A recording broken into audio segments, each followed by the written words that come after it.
Bismillahirrahmanirrahim. Assalamualaikum warahmatullahi wabarakatuh. Perkenalkan, nama saya Teti Nurhayati dengan NIM 11210051 dari kelompok 5 kelas 11 6B15. Sebelumnya kami mengucapkan terima kasih kepada yang terhormat Ibu Billy Parancika MPD selaku dosen mata kuliah Bahasa Indonesia yang telah memberi kesempatan kepada kami untuk menyampaikan presentasi dengan judul paragraf atau alinea dalam teks.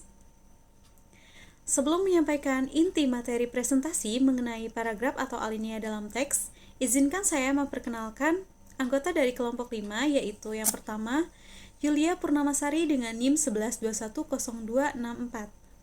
Yang kedua, Destia Solihat dengan NIM 11210182. Yang ketiga, Dinda Angelia dengan NIM 11210245. Yang keempat, Siti Saadah dengan NIM 11210182. Yang kelima, Eliza Febriani Oktaviani dengan NIM 11210223. Yang keenam, Sarah Armanabila dengan NIM 11210309. Yang ketujuh, dengan saya sendiri tentunya. Tidak berlama-lama lagi, langsung saja ke materi inti yang akan disampaikan oleh Destia Solihat. Baik teman-teman, di sini saya akan menjelaskan tentang pengertian dari alinea atau paragraf. Paragraf atau alinea adalah serangkaian kalimat yang bertalian untuk membentuk sebuah gagasan atau ide. Dalam hierarki kebahasaan, paragraf merupakan satuan yang lebih tinggi atau lebih luas dari kalimat. Paragraf disebut juga wacana mini. Paragraf berguna untuk menandai pembukaan topik baru, memisahkan gagasan pokok yang satu dengan yang lainnya. Dengan demikian, pembaca mudah memahami isi paragraf secara utuh. Panjang paragraf tidak dibatasi, bergantung pada cara pengembangannya dan ketentuan uraian yang berhubungan dengan gagasan pokok. Panjang pendeknya suatu paragraf akan ditentukan oleh banyak sedikitnya gagasan pokok yang diungkapkan. Dalam paragraf terkandung satu unit pikiran yang didukung oleh semua kalimat dalam kalimat tersebut, mulai dari kalimat pengenal, kalimat utama atau kalimat topik, dan kalimat penjelas sampai kalimat penutup. Himpunan kalimat ini sangat berkaitan dalam satu rangkaian untuk membentuk suatu gagasan. Dari beberapa pengertian di atas dapat disederhanakan bahwa alinea yaitu suatu susunan kalimat yang saling berhubungan antara kalimat satu dengan kalimat lain yang menyajikan suatu pikiran pokok atau ide pokok. Perkenalkan, nama saya Yulia Purnamasari dengan NIM 11210264, ingin menjabarkan tentang syarat-syarat penyusunan paragraf atau alinea. Syarat-syarat penyusunan paragraf atau alinea terdapat ada beberapa. Yang pertama, kesatuan. Sebuah paragraf dikatakan mengandung kesatuan makna jika seluruh kalimat dalam paragraf itu hanya membicarakan satu ide pokok, satu topik, atau satu masalah saja. Kesatuan paragraf berarti hanya ada satu gagasan pokok atau satu topik yang didiskusikan dalam paragraf. Kalimat-kalimat di dalam paragraf disusun bertalian atau relevan dalam paragraf. Dengan gagasan pokok di dalam kalimat topik, tidak ada penjelasan yang saling bertentangan. Yang kedua, ada kepaduan atau kesinambungan yang biasa disebut dengan koherensi. Kepaduan paragraf diperlihatkan yaitu dengan adanya jalinan antar kalimat yang relatif dan peralihan atau pergerakan dari kalimat ke kalimat yang berjalan logis dan mulus.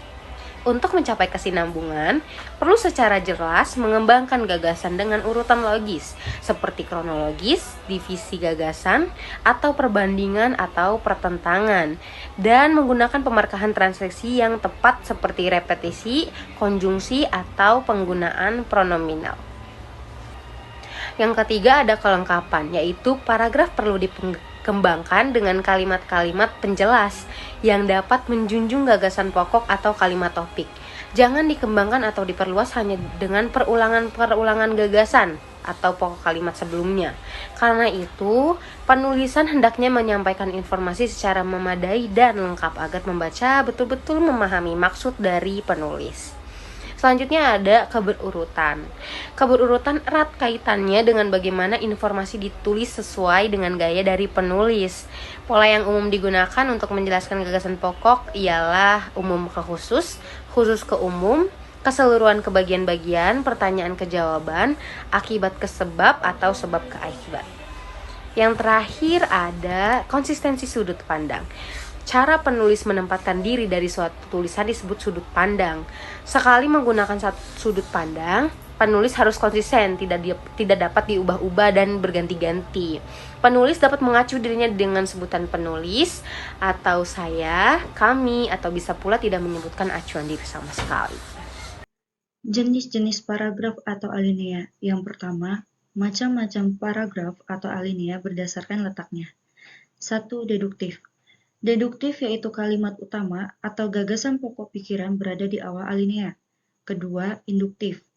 Induktif yaitu kalimat utama atau ide pokok berada di akhir paragraf. Ketiga, deduktif, induktif atau campuran. Deduktif, induktif atau campuran yaitu kalimat utama atau ide pokok berada di awal dan akhir paragraf. Kedua, macam-macam paragraf atau alinea berdasarkan isinya. 1. Paragraf narasi, menceritakan atau mengisahkan suatu kejadian atau peristiwa sehingga tampak seolah-olah pembaca mengalami sendiri peristiwa itu. 2. Paragraf argumentasi, yaitu mengungkapkan ide, gagasan, atau pendapat penulis dengan disertai bukti dan fakta. 3. Paragraf deskripsi, yaitu menggambarkan suatu objek secara terperinci atau mendetail sehingga tampak seolah-olah pembaca melihat, mendengar, dan merasakannya sendiri. 4. Paragraf eksposisi, yaitu mengungkapkan ide, gagasan, atau pendapat penulis dengan disertai bukti dan fakta.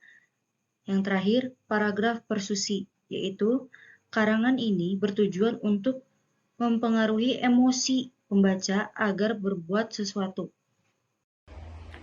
Macam-macam paragraf atau alinea berdasarkan tujuannya.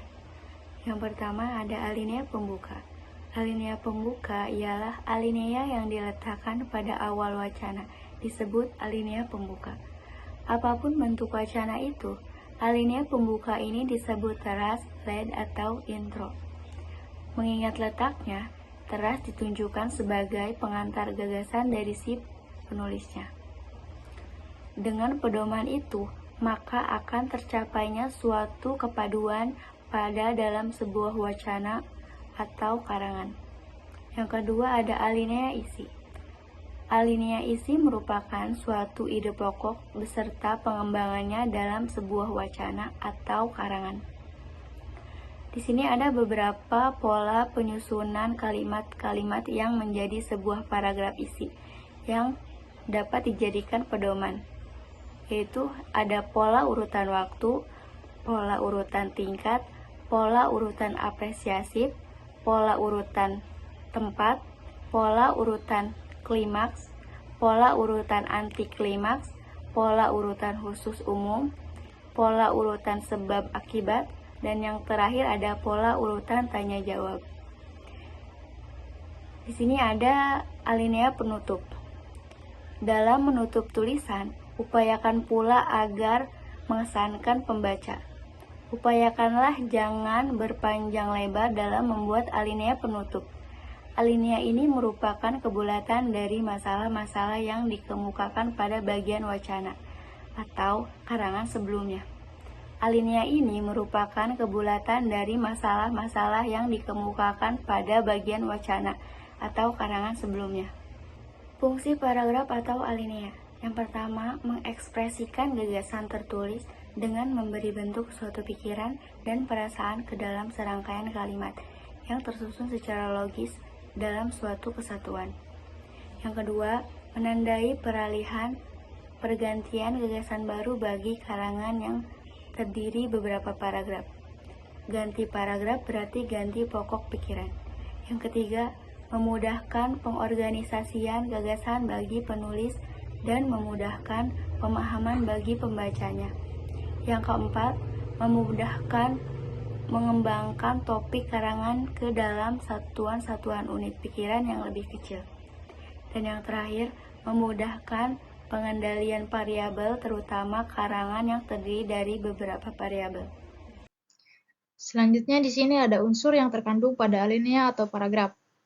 Alinea adalah satu kesatuan ekspresi yang terdiri atas perangkat kalimat yang dipergunakan oleh pengarang sebagai alat untuk menyatakan dan menyampaikan jalan pikirannya kepada para pembaca.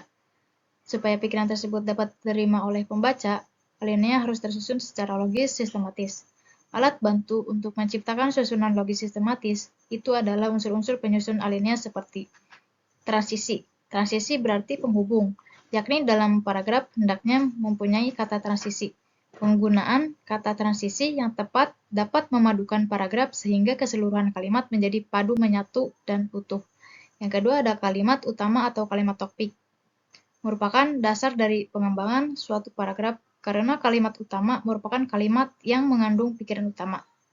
Keberadaan kalimat utama itu bisa di awal paragraf, di akhir paragraf, ataupun di awal dan akhir paragraf. Yang ketiga ada kalimat penjelas. Merupakan kalimat yang berfungsi sebagai penjelas dari gagasan utama. Kalimat penjelas merupakan kalimat yang berisi gagasan penjelas. Dan selanjutnya ada perkembangan paragraf atau alinea. Di dalam mengarang, keenam metode pengembangan paragraf atau alinea tersebut dapat dipakai silih berganti sesuai dengan keperluan mengarang si penulisnya.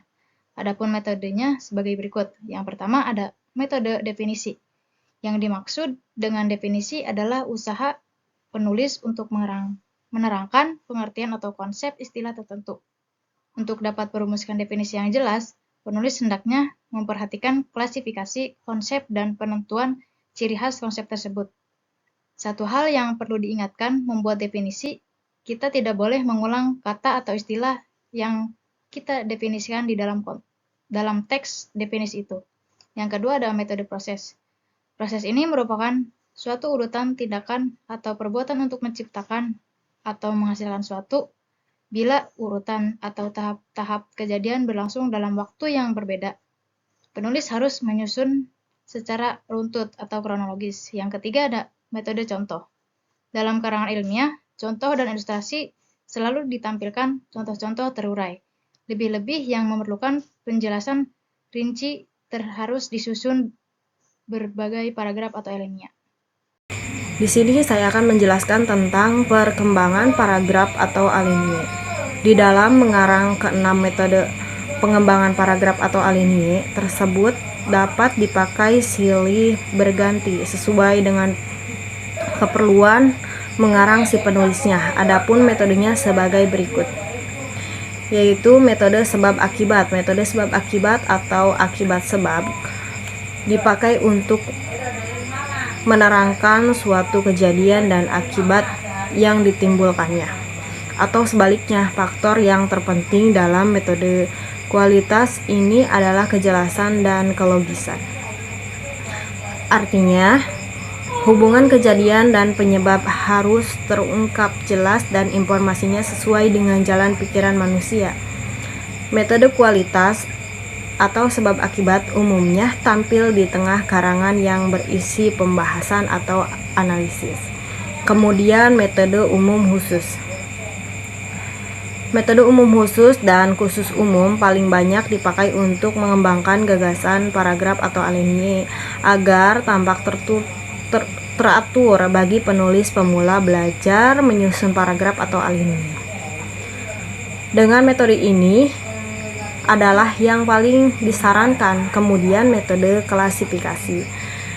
Bila kita akan mengelompokkan benda-benda atau non-benda yang memiliki persamaan ciri, sifat, bentuk, ukuran, dan lain-lain. Cara yang paling tepat adalah dengan metode klasifikasi.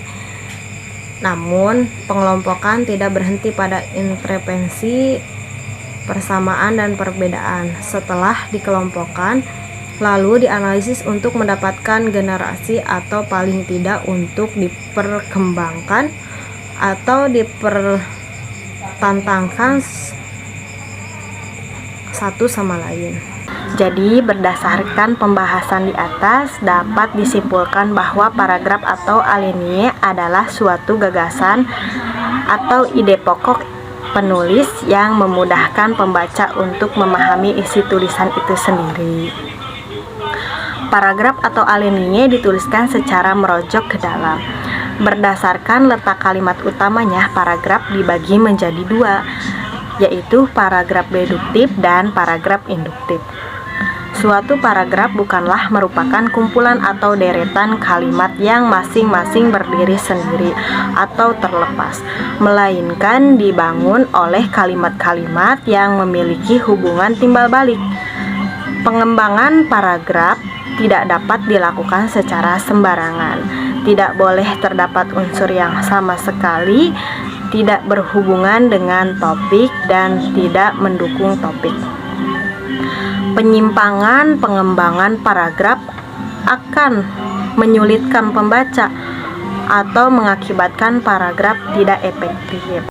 Baik, sekian presentasi dari kami. Terima kasih atas segala perhatian. Mohon maaf apabila terdapat kesalahan. Wabillahi taufik wal hidayah. Wassalamualaikum warahmatullahi wabarakatuh.